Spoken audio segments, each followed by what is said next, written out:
me say yen komo twetwe na sa de a ye ba besua ene eye bibi e fe no dormant accounts me say banks act Act 930 ewo Ghana ha no you say account after 2 years no sa account no ebe ye dormant na after sa 2 years na ye first account sa ye dormant no me say 5 years since which you know sa sikan ketenkete bi na bia ye de sa account no mo banks no SVP sa sikan ni nyina e de koma Bank of Ghana na ne ye pese ye ntia say sa sika no ana sa account na ye fe no dormant account no sika na e de mu no e ya sa sika no e fa hemfa na say e Bank of Ghana kra na Bank of Ghana nso so omu disika no eye den enunti ena mene lawyer ni Richard ni ama a oye private legal practitioner as well as Michael Kwabla mene womo ewo mi studio ha womo ene Center for Legitimacy and Rule of Law ena eye ejuma mo sanso eye private legal practitioners a womo nim emrani yiye pa nti mene omo ewa ha na ye ba betwetwe nkomo enti Akwaba me da say your friends say this year na me who ye your first time see it find out what some case official pa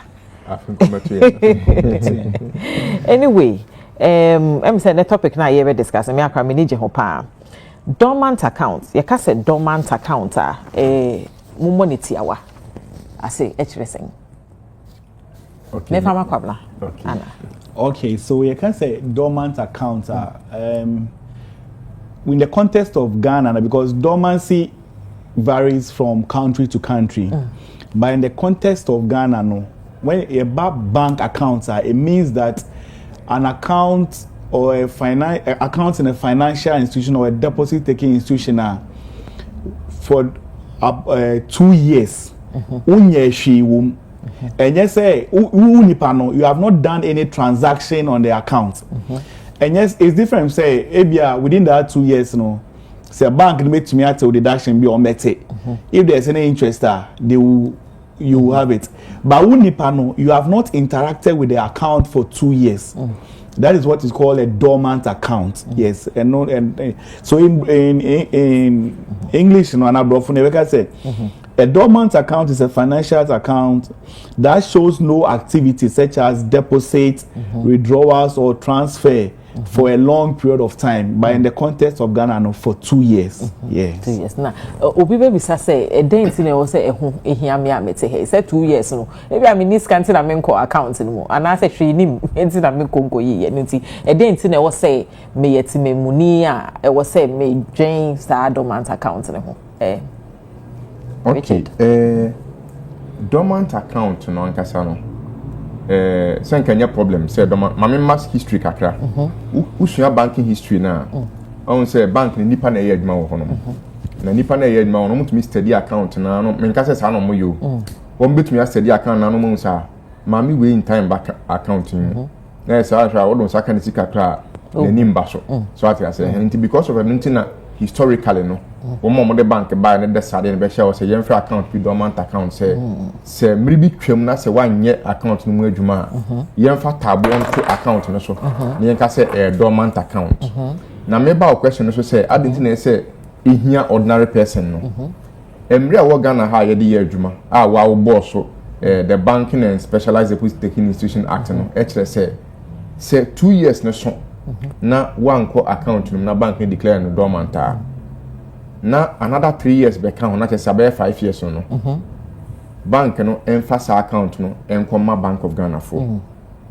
ntisi de koma Bank of Ghana for na say Bank of Ghana for no hwe so na dia channel say bia na nipa no bia wawu bia sebe na adwene mu akan kakra enti no on kai say our account na sika ya kwakoda Bank of Ghana si wewu a na busuafo ha nka omuhie sika no but bia one boy busuani bia ma no say mo account wo best point and I say hifa say wahu nti because of enunti no say ya ma yeni anko dormant account ho ni ye ndi ho nkoma a betumi ama ebusuafo bebre betumi ahwere ejapade a enka omunsa beka ewo mra nkomo ya awe se mo busuani bi wo account bi etesa no asem na waka no ye beba hono bi ba ye hwe se edenti ena bema e bia account bi ebeda hwa ye te se bia dormant because my dream when me feel say why should I go to the bank if I don't have money?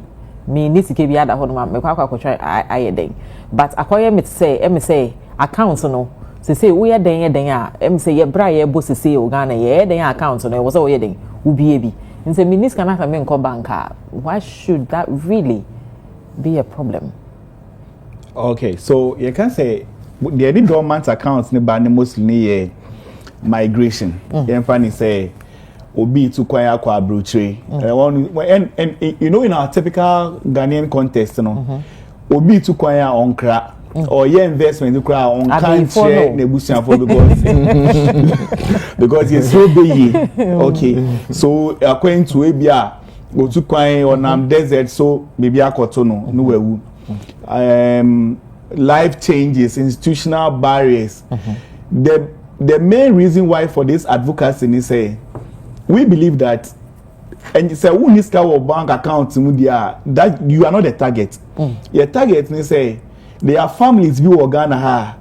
Ebi omoti hono omo aseten betumi asesa because ebi omo busuani bi a wewu ana we free ma omonti omunkano. Ewo account asika kese ebi dem. But because nobody knows about the one bo biama ni anything, now it has fell into dormancy and it's with the Bank of Ghana. Okay. So this advocacy is to let families sit up and say, okay, so we need be your investment, and I say you follow up with the bank to go and do what we call the KYC, know your customers. So what number? Maybe I started with a particular telephone number. Now the telephone number has changed, your location has changed. Be updating those records. Senior or Busha for the Benya home fast when the event you are not there. And the reason why before senior baby, the reason why the advocacy is heavy on dormant accounts and say so Indonesia as at 2025 there was about $25 million. That's a lot. In a dormant account that has not been claimed. Oko India, in the public banks, now it was about $6.35 billion that has not been claimed. Over private for foreign banks, now it was about 1.2 billion. So India and that's at early 2026, about $7.535 billion are locked up with the Reserve Bank of India. Now you come here. Ghana, the last time the last time they did the research on it, realized that about 500 million cedis is stuck with the Bank of Ghana. And no point their Bank of Ghana report you. Once the law is that after 2 years, the banks should move that account to a floating account for 3 years. So Bank of Ghana is reporting 500 million. But how much has the banks kept for 3 years? I was going to ask that. So but answer na let's go back. Say banks uko banker na uko be accountant. Ye details be. I think so recently when I be account. Ye me mama I was wondering why my mother's name was really important in the account opening. But omo now what trend next of kin? Ewo honum. Na minim say mo adawro ma say wo kana ye no ye next of kin ye obi a sebe se BBC a ono na bia mbeden mo be frɛ no ana say nti wo kasa na say wo ka BBC say ebi wo ha migration ana say obi ewu ana say bibi ana say refer cry eden etumi ba me say me wo kan na me hu say me accounts be bibi na me bie time me student na me bie ya me say me see so foforo I miss account na do so me nko hwɛ ni nyine chi bi ni mpo say bia na 50 cedis bi de ma nke yeska na so emisa nipa no refi no onus no end that bank ne so sebe se wo refi a ebia bank no wo mo befrew wo mo frew kwa na se ebia so mo san kan wa wo next of kin na so ma me din na mo geye no wo mo ebedi etu ana okay enti mama before I answer that question no say Yawaha in the name of Center for Legitimacy and Rule of Law. There's another organization called ILAPI or Monshoma Boyen, Sa Research, Mukakenti. I recognize you. Nameka say, the Senate Minu on the can. 1 more year right to information request at the Bank of Ghana. It be sure, say, Sikasian Babada for the Massa 2024. And only figure now, Minu and the boy. Na bank, no, Emrana Bank of Ghana the year, Jumano. a bank na said and as a bank need duty say account be called dormant e was say bank ne friend next of kin e be say account owner no we here na now is a law okay now bank for no some na no mfa nya adwuma wahu nti account bi ntina ye pese ye bo hu dawuro say Bank of Ghana enhwe na oma bank for no emfa samra no enya adwuma den ntina mo hwe a bank for no emfa nya adwuma oh say bank ni de you say one bed you sika no 2 years na enko dormant say 2 years you dey wo so obenya ho mfa so nti adi nti no enko fairness of kin so meje so what I say nti there's a business interest over there but the ye person here can say Bank of Ghana e man ni enko samra no na onhwe say before bank we be declare account be say dormant no bank ne mfa report embra e proof say ampa ya friend next of kin yen san ka no because a lot of the time no next of kin no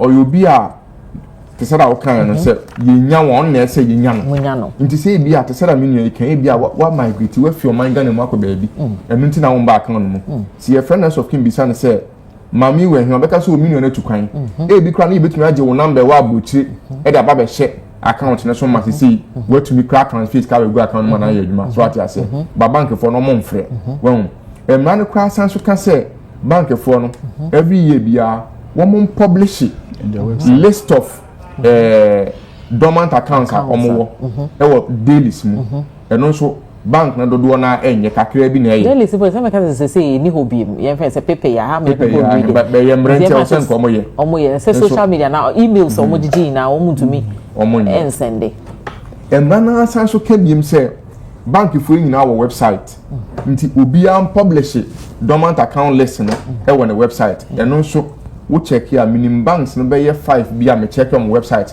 no omo ye omo market nyina omo nye wahu na omo ye nimpo no na so kese wo ho information no omo de ato ho no enye adequate nti se wo kohwe mu a difficult say obetumi de some information identify we busu ni bi say an account because ubodi mi to say e bi a bright owusu ye wo bright owusu be 2 million bright owusu wo Ghana ha so ati ase nti no e bi a wo the location any date of birth ni ade ka ho a ene be bo ama ebusu ni bi ko hu obehu say we ye mi nua no ana we ye se na say unya bo edin keke now the account number ka ho a I don't think it is enough information a bit me abo ama ebusuafo no ensa account de yen share informal sector because over Ghana has here sebe wo mo manko school no MCCC nyame adom na say social media Dormant education no better name run essential yeah the education gets better but o ka say e was say run share so publish wo mo yese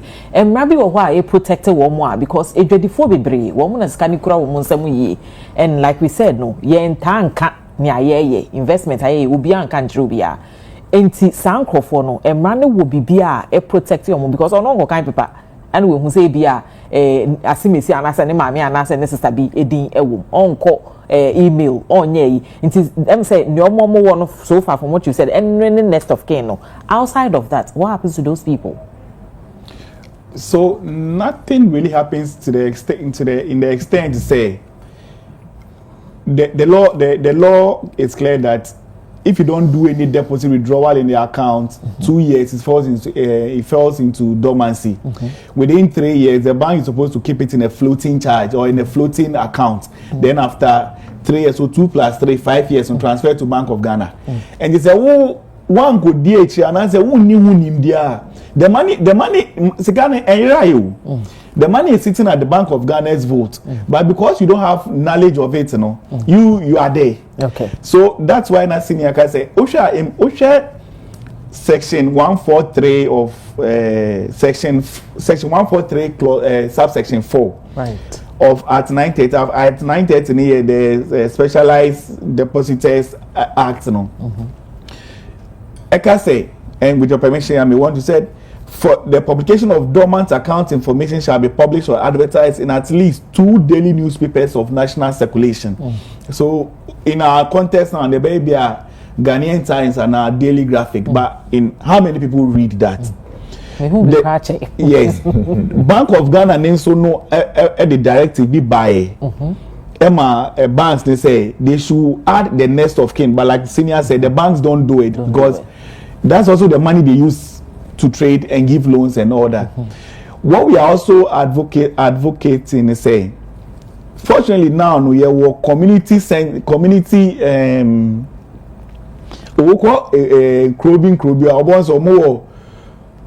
centers. Community, yes. Oh, I've forgotten the name.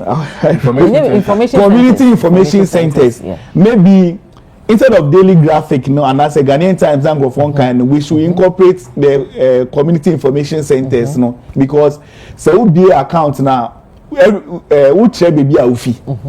Enti say a banner be both de who or no ma ebia ebusuan for na wo no ebe to me yes to go to the bank and yet the next of kin we be call bank akọ this kind it's not that but once unya tese we be wo sike bi wo account say bank say there then you have to start the legal process or probably say nipa na fimu a going for the early say nipa na fimu there then Ubema nipa na ko bank, or if any person is also mentally impaired, then you have to do what we call the letters of or power of attorney, to be able to access those funds. Okay. Yes. All right. So say yen share accounts nankasa. Say accounts no ako dormant no. Na ebia me bi account no 2 years me nko mu. Ebia after 2 years no afi na menye sika bia me pese ebia me sign call Ekofasa account na me dey ejuma. What happens? Me call on make say account no dormant to me you so na say me call ya na me call ya deposit account no be say resurrect aye ejuma bi man na say that what happens? Okay. Inti in banking no say account no call dormant account no it me deposit now so into me yisika. Yes. Oh, how? Me dey ba me dey. O dey ba dey on be. Oje, no say enye fair. Say ni na say dormant na kasa dey protect we account owner no. Once me ma history bi set no na no ma bitumi bank for na to say account owner ni ntumi mba na obi dey nsakọ kan sika nti ye dey protect nti e bia wumba account mu be 2 years na say even sa account na kopie Bank of Ghana mpa wo ba say obey depositor won be ma forms no wa fail ni ya ja check ya say ampa wo a wo be sign wo signature wo do ID card be ba be a wo tene ade nti omo yes anu man yu ya normal reactivate account no e de amount no watumi dia ya adwuma enu ye mra wo te ase no na wankasa wa ba back say wo ba account mu no msi we fi mu de a nko e hwansa chechire mu nti say I'm more interested in say me bana me de misika ba wo beje but me ade eche na me koba na say eske na me hie bi etua me school fees bi na me hie bi de abo akwa homa ofia wo say me ba won va ma me in fact say wo na discount ko to honom na very likely say kashan be catch your account no dormant inti no even though obeji scan atom no obekire won me say wo de bana wo de be activity account no. Okay, so what do you do to activate it? And maybe our Ghana card, what address maybe out it. Maybe I said picture was one say your name is almost every 5 years. It's a picture was no. Maybe a cha on the card was a good passport picture na for fabra. What is our man banner? Wo fill in our signature no mu sampa. E signature no mo confirm bibia na omo do afa process mo no activity account na. Okay. Na say bibia and that process no in Herculean via. That is the senior canon. That is when you are alive. The money has not gone to Bank of Ghana. Okay. Yes. Okay. So subsection 2 of the Bank and Specialized Deposit Taking Institution at 930 Nika say like senior canon say account no be to me ajiska. You can it will accept deposit. But to withdraw money no there it says that a withdrawal shall not be made on the account except with the permission of 2 authorized officers of the bank. Okay. Here mean the branch manager or in the absence the second in command plus a senior officer in the bank. This control was put in place because first no bankers no mu say account we no obi chedan be mo don wana omako iska na scanner here. So these are the controls that the banks the act no has put in place anyhow because so that when we can trace who actually authorized for a withdrawal to be done in the account. So for 2 years, one call account in him. In the next 3 years, the account is also in the floating account. So within the 5 years, and the account is still with the bank. And then the call under that, you can reactivate it. But the account you call Bank of Ghana there, then you need to go to Bank of Ghana through the bank. because now the money is not with the bank again. Yes, so you have to go to the Bank of Ghana and also complete the process as Bank of Ghana before Bank of Ghana will send the accounts and the money back to the bank now one before you can then start relating or transacting on with that it. account. Yes. Okay, so say nipa nso ewu a na wo kan no. Okay, say nipa na ewu dia completely different.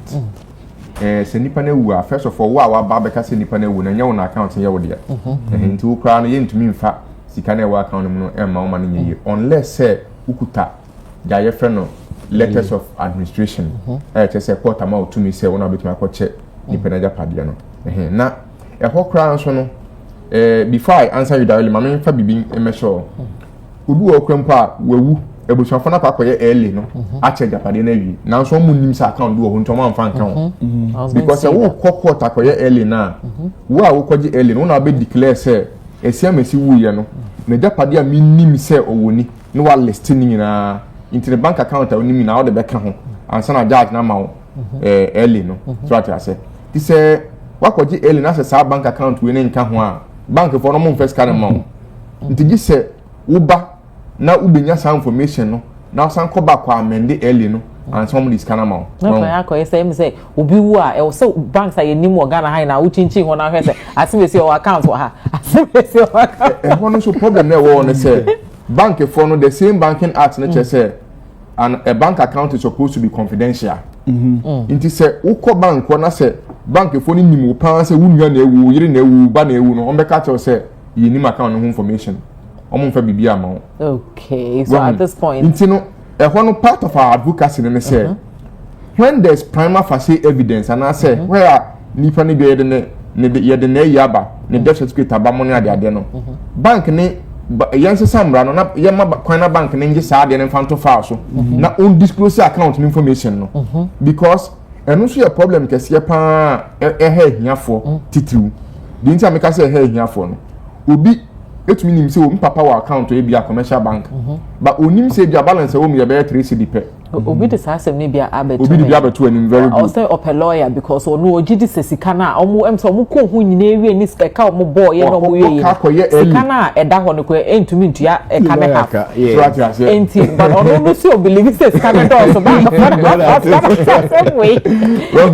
enti for us no for us at Center for Legitimacy and Rule of Law we believe say sa ho no kwa yense samra no na say busuafo ntumi the prima facie evidence ba say nipa na wu a yen disclose account balance ne mom then it becomes their decision say you be book higher earlier na say yen but whereby your bank for no say yen can balance in chew e bia wo de yen fan say wo de okwa lawyer and their chew kwa wa ukutu a filing fee keke wo court no bia wo boka be 500 cedis bi na wo ko move motion ne ade na fi ye the earlier be ba na ye bia account no so ya sika dem ye 10 cedis when I say well boka kra chin sika na ewo account no mu ntino e ho no so another problem but the point is that say woko now you busuani na woko bisa say minue wa account ha bank for most of the time because tell say common information be I mean baby o asem na ka baby ko ye me eyi na kakra ne say empempi ne kwa ye nim bank no because now that you discuss we na aba meeting say it looks as if I have to start telling everybody around me the banks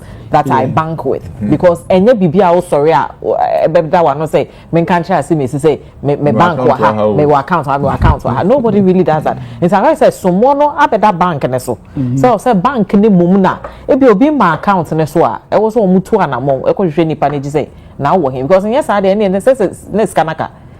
Yes, because so, how do you even apply or even say the letters of administration? Anyway, okay. One of the other demands I they took about Tiama Bank of Ghana for and say, who in most of the central banks need treasury departments no website specialized website that is a search engine. Ubo udin any unipa na we particulars na de shema na esan say central bank na aye ntino e be pull information e all the other banks are e wo nipa no hunu na de amount sisubiem omo website na me fa Massachusetts any example the treasury of Massachusetts e wo USA no or website aye frɛ no www.findmymoney.gov na is a buying website no sa website no kwa it is search engine it is na Google here adwuma on be bisaw e bia wo din no particulars any relationship to nipa na wawu no no ma bisaw some few questions bi so wo answer questions na atwe bank say what sa krum ho ni nyina sa nipa no wa account wo no na atwe account ni na details amount on the website. Do we have some here? Ye ni bi Ghana ha. Inti yes Bank of Ghana for so mo nye bi man. So mo ye ne sa na se mbi na ewu na me kɔ hɔ na me nya information na me print some information no the account number ne balance beba. We hu.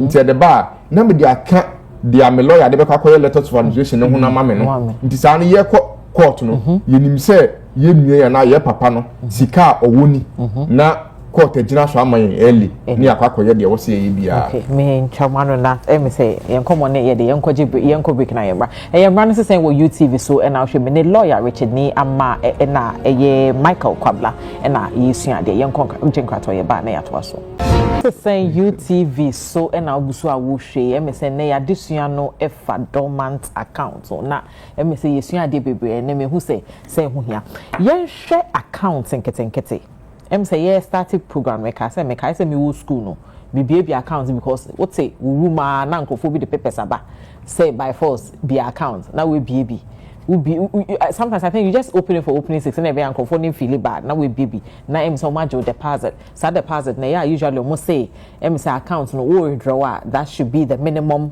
balance I was said them now we just to timpen be say school what chere say 100 is now the total ko 50 na ka 50 na we just no because me nim say be now of course ko be account questions na e be bisa no na say wadodo until you don't go minim say ko for bebre and me meka ho ye bia account nkete saa bebre a e bia wo 50 da ha 10 da ha 100 cedis da ha bebre so wo honom na so wo account bia wo saa minimum balance si nkete bi didemu a eno nso so asemben ene ye kafa ho tinya okay ni nyina no sika e betumi akọ dormant account na once akọ dormant account no the same process ya ye ka ho asemi na betumi akọ reactivity sa account no na ade ba kwa wo no say enkane no na sa minimum requirement no banks say who close account na omo fa sa minimum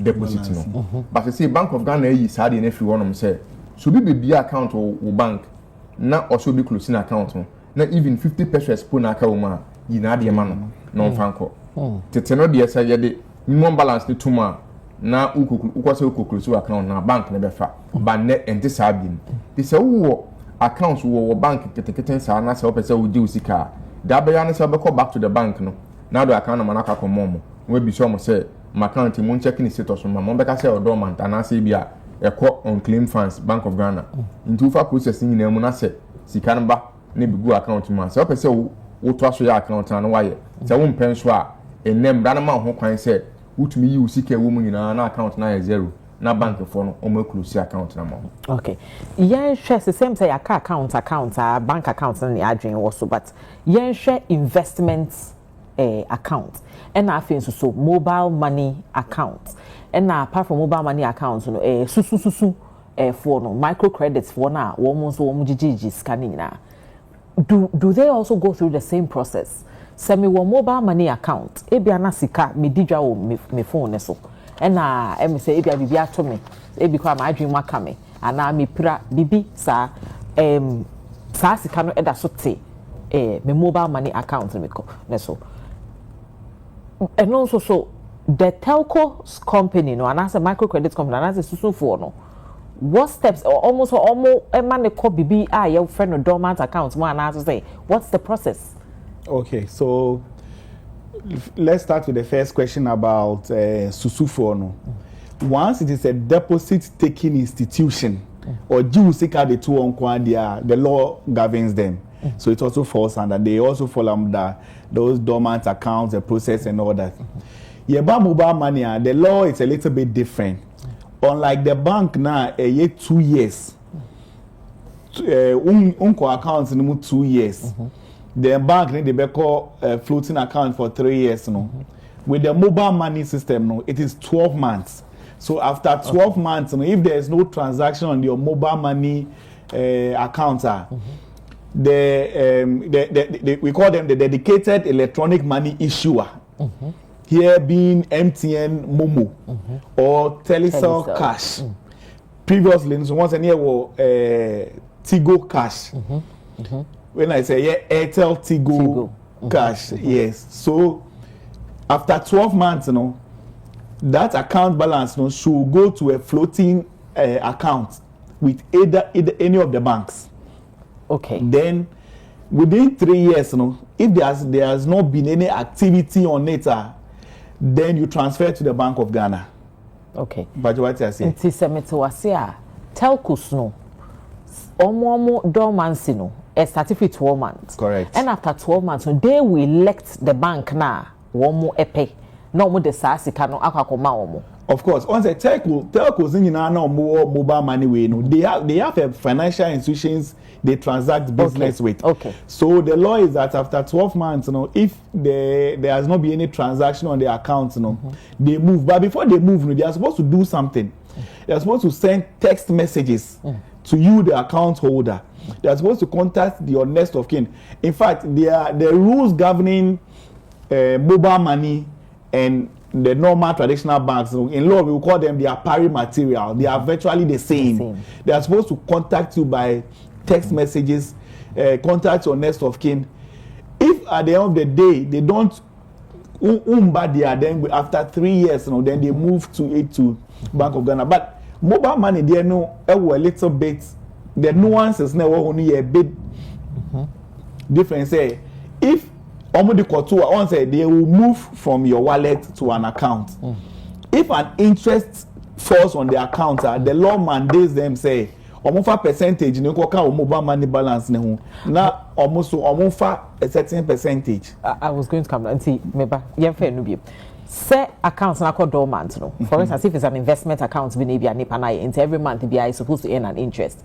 Now as account na called dormant. Are you saying say for the period na account no akọ dormancy ni na no interest be was say anka say account no operate a e was say account me accrue no the account is still supposed to accrue that interest? Yes once unlike the traditional banks, and the money is with the bank 2 years 3 years then Bank of Ghana. With mobile money the money is on your phone. So after 12 months the law says that you this telco move it to a floating bank. The floating bank, you can decide to invest the money. Whilst you are investing the money, say interest be bar, there's a percentage that you pay back to the account, the Momo account number. Then you also retain a percentage until after 3 years that you transfer to Bank of Ghana. So that's how the law works. How are the telcos going to tell us the truth? Say, Omo investis can how am I supposed to know that once my money was with them, they invested it? Let me just add something. Yes, please. Even with the banks, yes. Say 3 year period now account dormant interest be on here, baby on the better shamo. But can you do Bank of Ghana pay interest not a CZ. The same thing applies to the telcos. But telcos one thing I move be in say every mobile money wallet will be on Sikanate phone national at a bank.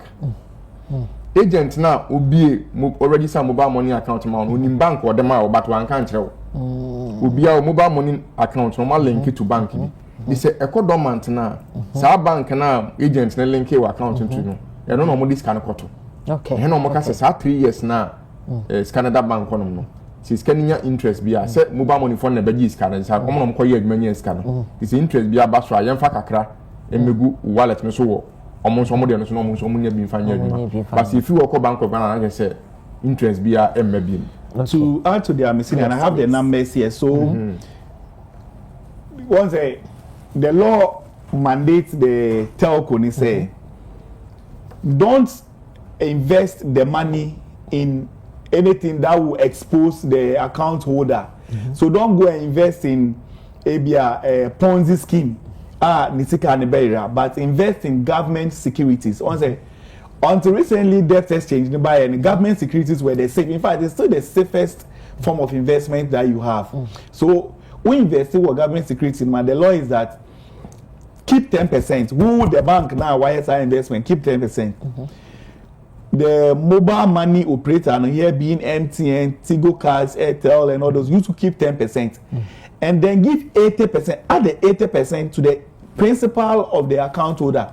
So for the 3 years until it goes to Bank of Ghana. Eco Bank of Ghana, there, that thing sees because the money is still. Where my issue is this: how would Nipana or no Nisika Koka telco so no? Ebe who say telco indeed or would Nisika no equity investment during that period? How are you able to tell? Actually, woman or Makacho and yes, for Bank of Ghana to check whether they are doing the right thing. It is a loophole, no. They're very then because me become as someone. Ya minim na me babeka. Now in the events where the telcos have not declared and no one can share me, so mudi Nisika no equity, you know. See. Oh, I'm sure probably before accounts called dormancy after 12 months, you know, maybe now him saw X amount. And he said, okay, the next 2-3 years, now okay, X plus 2 amount, and you know that or more investor. You cannot determine how much they should add because that one is a purely internal banking system. So mobile no mukaji say eko one CBR.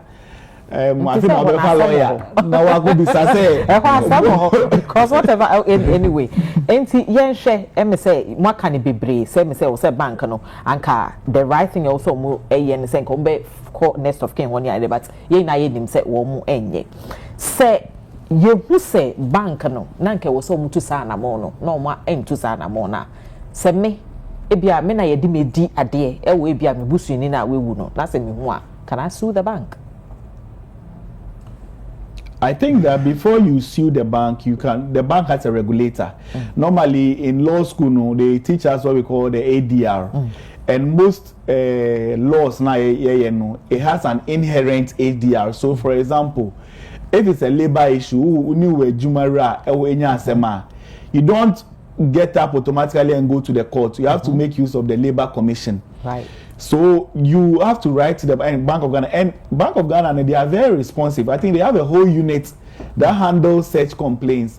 So you first have to write to the Bank of Ghana for them to query the bank involved, you know, to also because of course their side of the issue also must be heard. Then they need to come to you. If it comes to you and you feel say you are not aggrieved, like you are not satisfied with the responses, of course as for legal steps, everybody is entitled to take legal, but sometimes you also have to weigh the pros and cons. In civil litigation, sometimes it can take 3-4 years before the matter dispense with. That 3-4 years, are you able to pay a lawyer? Can you pay legal fees and all that? So you have to look at the pros and cons or before taking a decision. Because if it is a law, because all this one I mean say I had to say moral. Encourage banks and say one more, but if it's a law, say bank and a na bank and anya, say one more tiamra. Okay, so what I can say about that one is that say bank e boom rashwa you find in police station you call Bank of Ghana and they say who should say bank ne boom rana show say bank ne free next of kin one free near there the best thing about next report bank number Bank of Ghana but in this situation widespread banks ni na enye no intina ye for say as a civil society organization, see it taking it up because you should say when baby a Bank of Ghana enfa neni enko hono. Inti ye say ye what's the word to use? Ye say ye bibi a Bank of Ghana adwuna ba in fact ye petition kwa ye ba Bank of Ghana ye letter kwa ye pe data mbamanya ye kwa na media phone na hu say ye the petition eba say momfa mani enko sa na no. Yes, emra no de honum say was say na banks na ye but yes you should say banks no omonye and I believe say a lot of the viewers will agree with us say banks no omon from say omo ye next of kin no yes say Bank of Ghana be next of kin obo omo hwe no omonye na embo ama ni nyina na ebo ama say that ye mra meteno na ekonomi right enti em say mo cheche mo bebe enti ye hwe say obi te ho na osie the sika bank and also your investment be or your mobile money transactions be then na nipa no steps be no won take e bia no be ka say minister but enema be no be ya e bia na account no enko into sa dormancy because moka na me say sa process si amoke wo ko femu a esikatua be na enema bebem e bia no so e be ha adwenti e be den ɛna me wa account a me ma me account no enkoto dormancy ye friends and as a floating accounts ni mo bi. Okay, so say a traditional bank account, whether savings and loans, and I say the commercial banks now, you have 2 years. 2 years is over 700 days. At least once a while, just walk to the bank, say 10 cedi crown or what, just put it in there. The 10 cedis in the then the 2 years will start counting from the time out the call. At least be visiting the banks often. Mobile so try and do some transactions on it. And another thing I can say, ye be bremo I think say it's right before. And senior will agree with me say most of the cases are handled to say visa fraud ni sa money. It's because obi Kwabla chon person be catch any mia. And ye bu krana on to the prior age now them. Yes, ye and the connection my bit like say untia 50,000 in Beko US. But so born in Yamania because this thing is too good to be true. But on the best channel we bu as no baby lawyer. In that same way, with your account, some person will bush for be do with you. We also say I before be do with you. You may have a trusted person, a trusted friend, bonamanie. Say another bonamanie say oh yeah, bokuna manie. Like let somebody know that you have an investment so that because we don't own our lives. Tomorrow I may not be alive. But my partner him say and now my bush him say we account to her. The moment I die and then early now, they know where to go. They know so okay, at least I bet to me a crack rebels because now we're discussing with senior say some of Ghana they may have millions sitting in the bank, but they are not aware of it because Busiani no yes our account one bomb money. But so these are some of the things that we have to do to avoid that situations. Enti yen frano na mo kan footwe mo ma yen sign can say obi accounts because a lot of times no ebia obi kwa start ejuma foforo no na say information or the best share no na based on the person's current situation and if your the information or say net ni e ma or the girlfriend wa we aha so then na mo be ka kire ahwefo a wo mo hwe ye say ebia na wo account bia wo bie ne dada you are probably still living transacting on that account but ewo mo a ewo say then e wo so mo ye ewo account so currently and say bia then e be encourage e bank because say omo ne omo edwadifo na omo ne omo digwa no to update your friend saying one more account so not sa nema we be emba. Okay, two ways. Banks need duty. And I won't so now we customer no so wo duty. I know say some of the banks who are sometimes no say no email ni message say but na be update where yi no wo honom and na one kasa na wo ye onipa no so na say who say wo situation change say wo na kwa update but for me no ade ba kuncha me kan account say on say Ghana for we be na you sure see e be well nipa nipa be for say wo ye well pena say wo gba no nti nkofo we be omo ba akokra na omo da mpa so na omo pese omo ye well satan no so ta ye well pede ntokaba me so ada oh but nti I will encourage say we are young ya wa hodin ya will be nafa wo bank account ni ade nyina afa shem sa no wonni ho na o ma bi pega omo nim say papa na me ma me no wa account nti omo koye early kro omo tuna na say problem omo tumi de count and now the own person be will krempa won say account numbers no enye ni nyina na wabushafo be hu o phone so obi okara password bi da phone no so a omo hu ni nyina wo so nti no de wo ho from time to time no we betumi afa pen and paper no wa trotro so bank we mo account number we wo we dey fa balance in account so what I say oh bank we mo we wo na wa tro na dey ato baby na o baby dey ato baby ni nyina aboa because enye sa dey at the time I won ni ho no yentumi bi sa question and na se wo mampo ekoso mo kwakodi wa japade no mo koye earlier wo bank account a omunim e no mo de be shim de omunim no omuntumi fa nshemu nti se ska na be yira bank na be fa da ye adwuma be 3 years wo de di hu kakra wi a no attend am Bank of Ghana na Bank of Ghana so say or the ato so the be no dey but maybe say the last question and say your poems the time na so but yen fa no say minim say I can't stop king baby but yen fa no wo mo be say we dey I say kokobi amodebo viewers no obi enim obi account details near you na say sa nipa ni wa do they have the right so because account makwa ko yisika no untimi No, that one they don't. Because maybe I have password. No, say boom de no any pin. Into no one say me tam phone na my withdraw scanning na my transfer scanning na come my phone so. Okay. Before that, senior account will now can say be as I say many properties. So wills are ambulatory. You can say ambulatory. It takes care of properties over time. In future. Yes. In fact, there's a residual clause in when you're drafting a will. There's a residual clause. I'll bet you say properties that I will acquire after my death, before my death, that are not included in so and so in the will need there. It should be distributed so and so, like I indicated earlier, and we don't owe our lives. We can die every second, even though you're born by say Nyangupon Bema Nyankwatinte, but Nyangupon is the final determinant in our lives. Right. So the wills are very, very important. We need properties is here, don't worry. You write a will. Later, and say, property. The will will take care, will take of that. On your main question about cell transfer, I've had a similar experience, and this is more like a personal experience I know. Lady Bia Owu Nansen, I think last year, Nani close confidant, Madamfo. So he knew his where his ATM and everything was. And Owu fresh, no. Wound fresh, no, I think from fibroid issue, no, the wound fresh, no.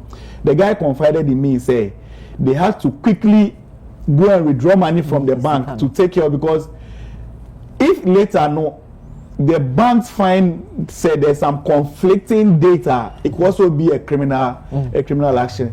So they have to quickly go to the bank and take some money to be able to pay certain fees, and then they had to stop any transaction with the bank, because now it has become a legal issue. Yes. So that's it. After that, want to call B bank accounting. That's why they always say that protect your pins, because now with the pin you can easily access somebody's bank account, because now we have become technologically savvy. But protect your pins to make sure that nobody goes. I actually have studio for this particular command. Because something small. Say nipa ni wu a ni death certificate. Ye check date or the wu. Say o kwa kwaji early na. Sa date or the wu na wo so. See you print a bank statement na say we use obi is after sad date na questionable. It may raise criminal issues ma. Say ATM be CCTV wo ho. You betumi a chew. Mumu nu kura mpo na there's a timestamp. There's a timestamp. So who you agent wa you to me if track on the internet sana man ya na amount for say unim password na kura wo ya ne bani pa ne ba ne de ni say wo ba na ye why so once a plan year of criminal aid is supposed to for mu no so no on betwa so na no akwa asem me da say say no say mama mo last word na mo farmer 80 for say so bi wo ho na say ne wa hye ye show yi na so wa accounts bi eda ho a den na wo so ye during the senior. Okay. So the American say who accounts be wo ho no ma try and transact business with the accounts. Say you can walk to the bank, put in some deposits. Now I was uncle you are there. You are making the account lively. Most importantly, Nisim say who accounts are bobia money. On say yes, so I mean you may dream free a pay for so because before I doubt that before war and wording over God, even though you cannot discount the matters of spirituality, but bobia money. You can have a very close confidence. Be only call secondary school, be only call invest. But now say. In case I be to me, then but for Amarh. Let me chip in this. I think the Peace FM dan kweku yeboa. Omutaye oni Lady Bitaye show be on Kwansu Jojo. And that issue no issue about any say. Dan kweku yeboa danfo. Emanu 50 million Ghana cedis. So on fancy emanu. Ena na danfo ni kwa Accra Kumasi no ko wu okwam. Ena ni ni ko ball ni software Amarh. Say na me mini pay nti enko ena omusko ball mo busuafo Amarh na danko ko e ba ni ku ntokwa say sikani ego di abejami ade na say okobo obi amane but these are some of the issues it was just for a radio talk to elicit conversation. Yeah. But what it means is that Sikano de Jadam will now go and give it to the family. But assuming say or the Kosie or baby, nobody will know. And this is colossal sum of money. A bit to me aboa ebusian for. Senior, who will be Enwana asemna waka medium say me so media me kan say mo koya eyi your friends a petition near here I think say central eyi no ehu be hia say portal no say na be ya I mean I don't have to waste time if me say at the end of this ke bi eni ma mo ma ye hu and even if, during the course of that ebusafo ni be ho a wo mo eni sika nti wo mo hu na so mo say ye ko bobo sin against ne aye benya no na ye de aye yie ni ana de tuatua ka bia na wo mo ehu no mo de identify petition no me so media no ya mo fan hye mo Hey, man, say I will UTV so and wash a name and come to no F dormant your friends account so your casa dormant accounts muniechi na monkoshe ne bibia na mu japade na sesi kakaka bi eda eho mamwa ebia nke ebusuano ebetumi aboa mo me lawyer ni ama our private legal practitioner so person ne twetwe nkomo abetumi afrɛ no 0245 601193 0245 601193 and Michael Kwabla ono say a private legal practitioner ubenya no e was 0249 199 541 0249 199 541 o for moi bibia wo hia about the law me sure say wo mu betumi aboa afin so wo mu efi Center for Legitimacy and Rule of Law ena wo mu ene abesua de nti medase